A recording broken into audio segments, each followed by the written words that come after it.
So you want to buy a boat and beat the crazy property market. I did it, and here are 5 things you should consider before making that decision. Number 1, there's nothing more expensive than an old boat.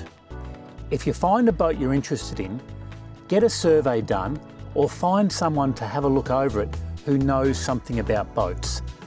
Don't do what I did. Go to a local yacht club and find someone at the bar who doesn't even own a boat to give you advice. My boat is a 1983 half-tonner racing boat. It's cold moulded, so made of wood, and that makes it now 42 years old. Number 2, you're going to have to learn to fix everything. The word marine is a bit like the word wedding. You put it in front of anything and suddenly it becomes expensive. You're going to have to learn to become a mechanic, a shipwright, a plumber, an electrician, a rigger, and if you're lucky, you might actually do a bit of sailing. It's just a reality of boats. The environment is very tough and they're always needing work. Number 3, you have to become a minimalist. It doesn't matter whether you've got a 30-foot yacht like mine or a 60-foot yacht. You're not going to be able to have a huge bookshelf full of books. You're not going to be able to have a whole heap of gourmet cooking equipment. You've got to sort of cut back. It's like camping on the water. Are you ready to go downstairs and see what luxury life's all about? I've just been doing some repairs to my motor. I've serviced the motor and I've done some electrical work. So at the moment there's junk everywhere. And I have to completely tidy up before going to sea. So just about got it ready to go to sea.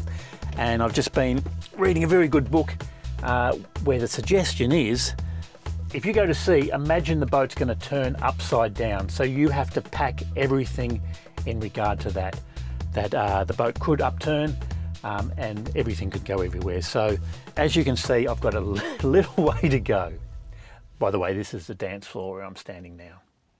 Number 4, before buying a boat, consider the logistics of how you're going to make money, where you're going to leave the boat if you have to go away. I'm currently on anchor. In New South Wales, where I am now, there's regulations in regard to how long you can stay in one spot. So that means you just got to keep moving, which could be difficult if you're working in a location. You could try making YouTube videos, but there's 800 YouTube sailing channels already. So just be aware of that. All things to consider. You know, if you're on anchor, it's very difficult to get away from the boat.